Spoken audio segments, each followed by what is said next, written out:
Picture this. You're 17 years old and a goddess tells you the ultimate choice. Live a long, quiet life that nobody remembers. Or die young in the greatest war ever fought, but your name echoes through eternity. What do you choose? That's exactly what happened to Achilles. And spoiler alert, he picked fame over breathing. Today we're diving into the complete story of the most legendary warrior in Greek mythology. We'll uncover the truth behind his invulnerability, witness the friendship that changed everything, and see how one arrow brought down the man who seemed unstoppable. But here's the thing about Achilles. His story doesn't start with him. It starts with a wedding invitation that literally launched 1,000 ships. You ready for this? Let's begin. Meet Thetis, a sea nymph so beautiful that both Zeus and Poseidon wanted to marry her. That's like having two CEOs fight over you. Flattering, but potentially dangerous. Here's where it gets interesting. The fates dropped a bombshell prophecy. Thetis would bear a son greater than his father. Zeus did some quick math. If he married Thetis, their son would be more powerful than the king of the gods. That's a career-ending problem right there. So Zeus made a strategic retreat. He arranged for Thetis to marry a mortal king named Peleus instead. The wedding was absolutely legendary. Every god and goddess attended. Well, almost every goddess.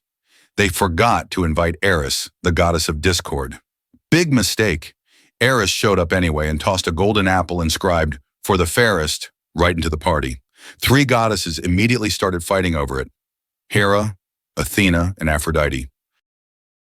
This little wedding crasher moment, it would eventually lead to the Trojan War. Sometimes the smallest snubs create the biggest disasters, but that's a story for another day. What matters is that 9 months later, Thetis gave birth to Achilles. Thetis knew the prophecy about her son. He'd be greater than his father, sure, but he'd also be mortal, and mortal meant vulnerable. She couldn't accept that, so she tried everything to make him immortal. First, she held baby Achilles over divine fire each night. The plan was to burn away his mortal parts. Peleus caught her doing this and freaked out. Understandably, Thetis abandoned that method, but she wasn't giving up.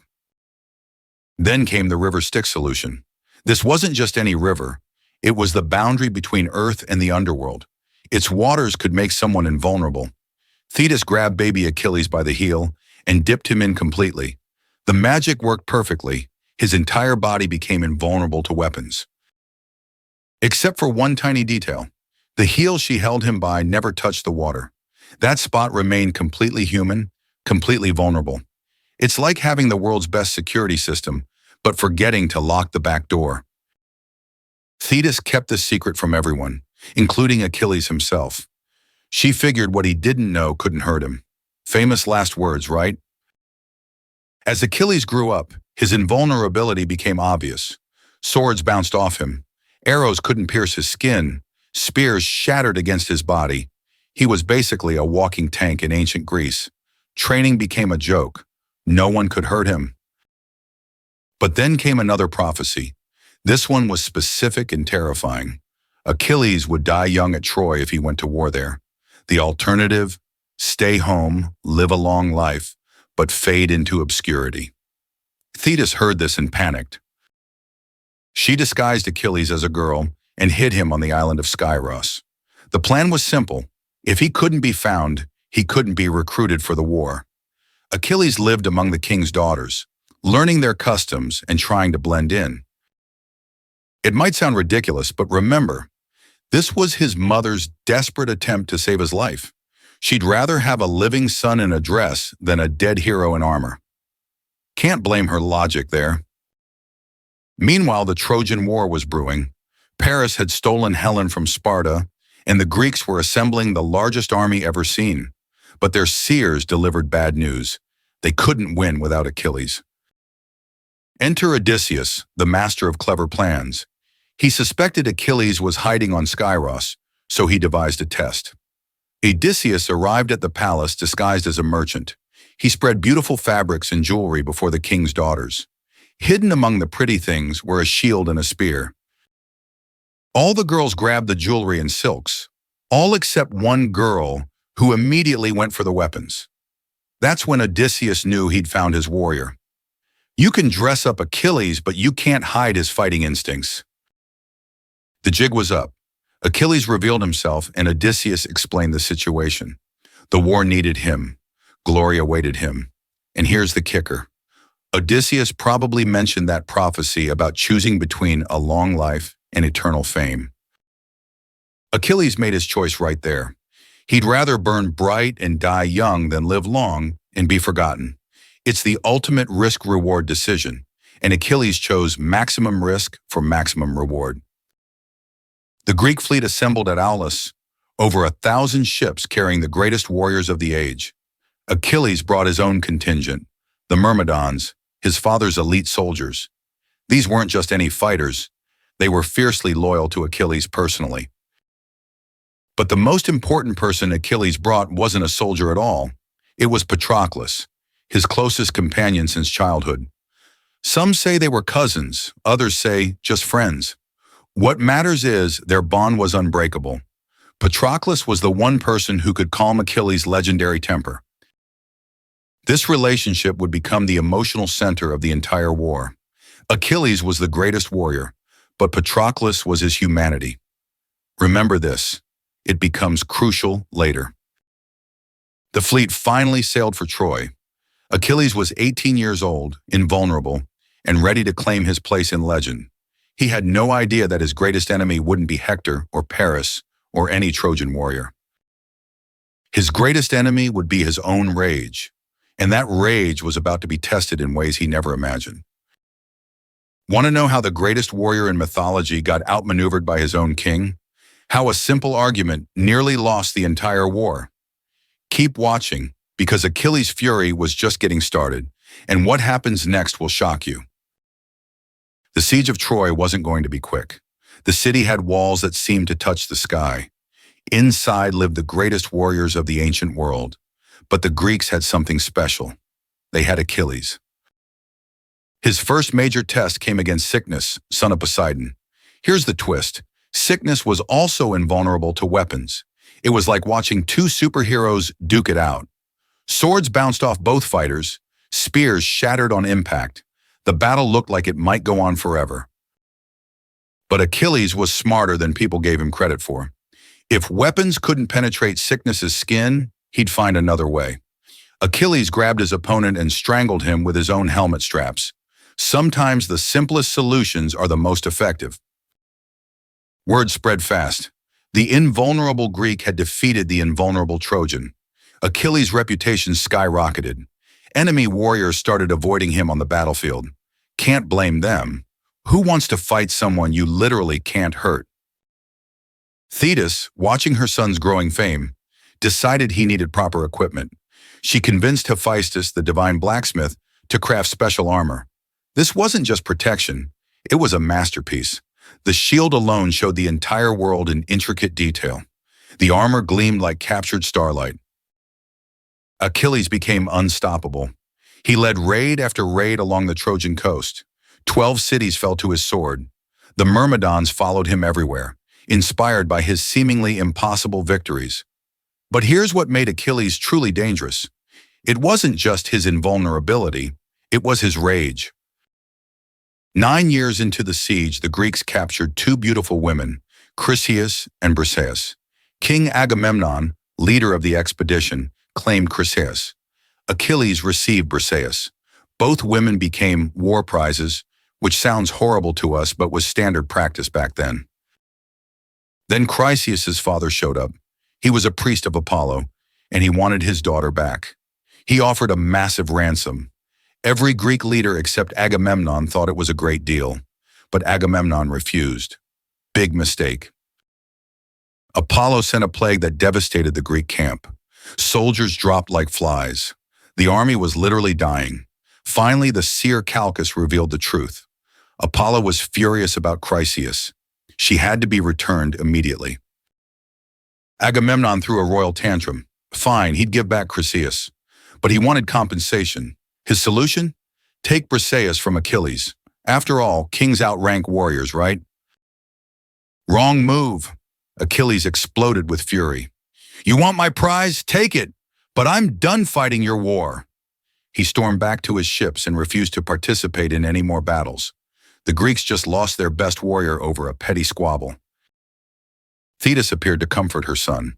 Achilles asked her to convince Zeus to help the Trojans. He wanted the Greeks to lose battles, to realize how much they needed him. It was the ancient equivalent of, "You'll miss me when I'm gone." Zeus agreed. The tide of war shifted dramatically. Without Achilles, the Greeks started losing badly. Hector, Troy's greatest champion, pushed them back to their own ships. The situation became desperate. The Greek ships were burning. Hector was cutting through their ranks like wheat. Agamemnon finally swallowed his pride and sent ambassadors to Achilles. They offered everything: treasure, honor, even Briseis back, plus 7 other women and a kingdom. Achilles said no. His honor had been insulted. His rage was too great. He'd rather watch the entire army burn than help Agamemnon. It's like cutting off your nose to spite your face, except with thousands of lives at stake. But Patroclus couldn't stand watching their friends die. He came up with a desperate plan. What if he wore Achilles' armor and pretended to be him? The psychological effect alone might turn the battle.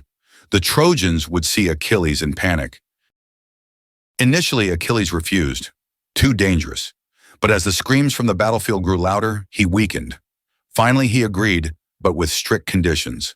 Patroclus should only drive the Trojans from the ships, then return immediately. No heroics, no pursuing the enemy.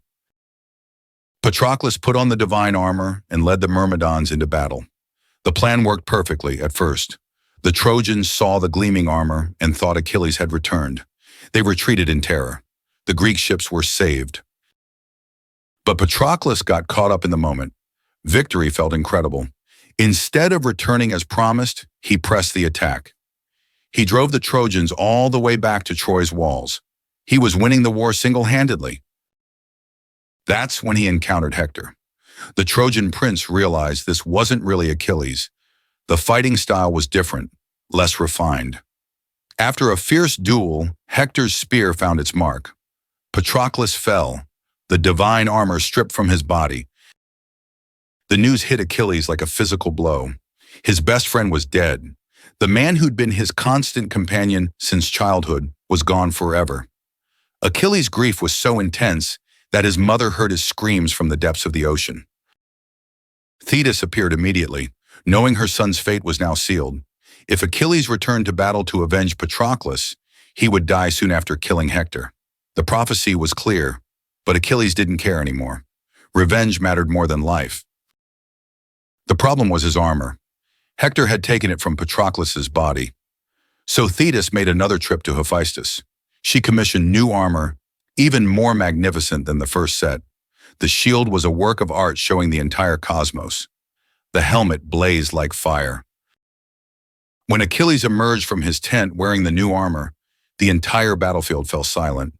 This wasn't the same man who'd sulked for weeks. This was pure rage given form. His war cry alone made hardened warriors tremble. He didn't just fight, he slaughtered. Trojans fled in terror. Those who stood their ground died instantly. Achilles carved through their ranks like death personified. The river Scamander literally ran red with blood. Even the river god complained about the carnage. Bodies piled so high that the river overflowed its banks. Achilles fought river spirits, battled minor gods, and kept killing. Nothing could stop his rampage. He was no longer fighting for glory or Greece. He was fighting to quiet the screaming grief in his heart. But there was one Trojan he wanted above all others. One man who had to pay for Patroclus's death. And that man was still inside Troy's walls, gathering courage for what both warriors knew would be their final meeting. Ready to witness the most famous duel in all of mythology? The confrontation that would define both warriors for eternity? Keep watching, because when Achilles and Hector finally meet, only one will walk away, and the outcome will shock everyone who thinks they know this story. Hector knew his time had come. From Troy's walls, he watched Achilles tear through the battlefield like a force of nature. Every Trojan warrior who faced him died instantly. The smart ones were already running for the gates. King Priam, Hector's father, begged his son to come inside the walls. "You can't fight him. He's killed too many of our people already." But Hector refused. As Troy's greatest defender, running would be cowardice. He'd rather die with honor than live with shame. When Achilles finally reached the gates, something incredible happened. Hector's nerve broke. This wasn't just another warrior approaching. This was death itself in golden armor. Hector ran. 3 times around Troy's massive walls they ran. Hector in front, Achilles behind, like some twisted Olympic race. The entire city watched from the walls.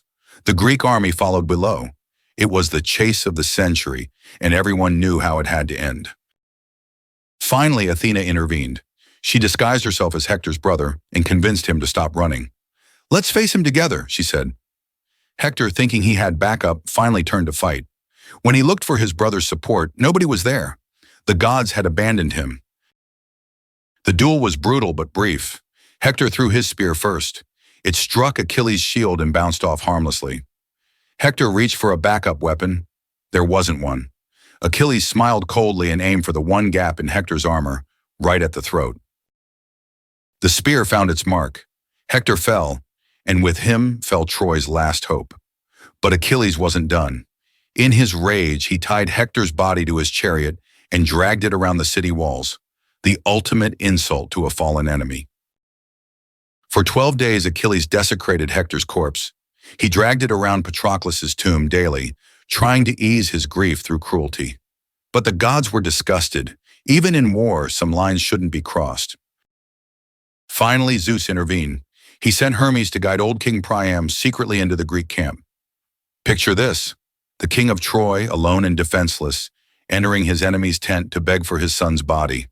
It takes incredible courage or incredible desperation. Priam knelt before Achilles and kissed the hands that had killed his son. "Think of your own father," he pleaded. "Someday you'll want someone to treat your body with respect." For the first time since Patroclus died, Achilles felt something other than rage. He looked at this broken old man and saw his own father, Peleus. The anger finally began to fade. Achilles agreed to return Hector's body and granted an 11-day truce for the funeral. Even enemies deserve proper burial rites. But here's what Achilles didn't know. His own time was almost up. The fates had been very specific. Kill Hector, then die soon after. The prophecy was about to come true in the most unexpected way. Troy still stood, but barely. Without Hector, their defenses crumbled. The Greeks pressed their advantage, fighting closer to the city walls each day. Achilles led every assault, seemingly invincible as always. That's when reinforcements arrived for Troy. The Amazons came first, led by their queen Penthesilea. She was a daughter of Ares, god of war. These weren't ordinary warriors. They were legendary female fighters who'd never lost a battle. Achilles fought Penthesilea in single combat. Even she couldn't penetrate his invulnerable skin. When his spear pierced her heart, she died with such grace that Achilles felt genuine regret for the first time. Some say he even fell in love with her in that final moment. War makes people do strange things. Next came Memnon, son of the dawn goddess Eos. He was another semi-divine warrior, leading Ethiopian forces. Again, Achilles proved superior, but each victory felt hollow. Patroclus was still dead. No amount of killing would bring him back. Then came the moment that changed everything. Paris, the same prince who'd started the war by stealing Helen, appeared on the city walls. He wasn't much of a fighter, more of a lover than a warrior, but he had something deadly, a bow blessed by Apollo. Apollo guided Paris's aim. The arrow flew true, striking the one spot on Achilles' body that remained vulnerable, his heel, the place where Thetis had held him while dipping him in the river Styx.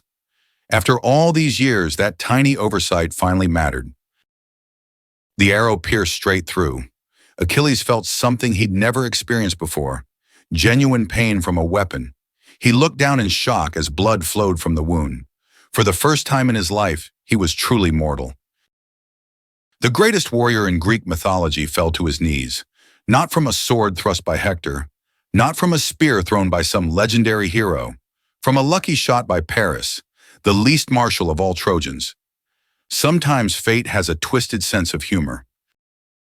As Achilles lay dying, the Greeks and Trojans fought viciously over his body. Ajax and Odysseus managed to carry him back to the Greek camp, but it was too late. The invulnerable warrior was gone, killed by the one weakness he never knew he had. The funeral was spectacular. They burned his body on a massive pyre that could be seen from miles away. Thetis and her sea nymphs mourned from the ocean. The sound of their grief was so haunting that even hardened warriors wept. They mixed his ashes with Patroclus's remains and buried them together. In death, the two friends were reunited. Achilles got his wish, eternal glory, but the price was everything he'd ever loved. Here's the thing about Achilles' choice between a long life and eternal fame. He absolutely nailed it. 2,500 years later, we're still talking about him. How many people from ancient Greece can you name? Achilles is definitely on that list. His story became the template for tragic heroes everywhere. The warrior with one fatal flaw, the friend whose death changes everything, the choice between safety and glory. These themes echo through literature, movies, and comics, even today. Think about it. Every superhero with a weakness owes something to Achilles. Superman has kryptonite. Achilles had his heel. The pattern started here, in this ancient Greek camp outside Troy's walls. But there's something deeper in his story. Achilles represents the human condition perfectly. We're all vulnerable in some way. We all have that one weakness that could bring us down. The difference is whether we let fear of that weakness stop us from achieving greatness. Achilles knew he could die. The prophecy was clear, but he chose to fight anyway. He chose friendship over safety, honor over survival, glory over a long, forgettable life. That choice echoes through every generation. Modern psychology even named a concept after him, the Achilles heel, meaning a person's principal weakness. But maybe we've got it backwards. Maybe his heel wasn't his weakness. Maybe his real weakness was his rage, his inability to forgive, his need for revenge. The heel was just how fate finally caught up with him. The real tragedy was how his anger consumed him, how it made him drag Hector's body around Troy's walls, how it blinded him to everything except vengeance. So what's the real lesson of Achilles? It's not about being invulnerable. Nobody is. It's not about avoiding your weaknesses. You can't. It's about choosing what matters most when the chips are down. Achilles chose love. Love of his friend Patroclus. Love of honor. Love of being remembered. Those choices led to his death, but they also led to immortality. Not the physical kind his mother wanted, but something better. He became eternal through story, through the power of his choices. Every time someone chooses to fight for their friends, they're channeling Achilles. Every time someone risks everything for what they believe in, they're walking in his footsteps. Every time someone chooses to be remembered rather than safe, they're making his choice. The Greeks were right about one thing. Heroes aren't people without fear. Heroes are people who act despite their fear.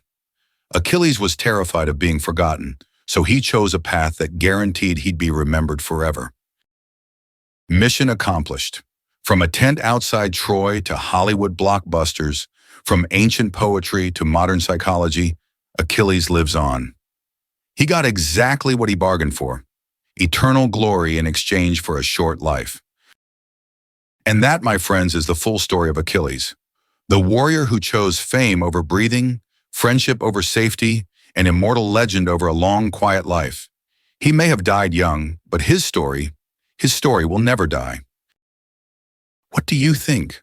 Was Achilles right to choose glory over a long life? Would you make the same choice? Let me know in the comments below, and don't forget to subscribe for more amazing stories from Greek mythology. Until next time, remember, we all have our weaknesses, but it's how we face them that makes us legendary.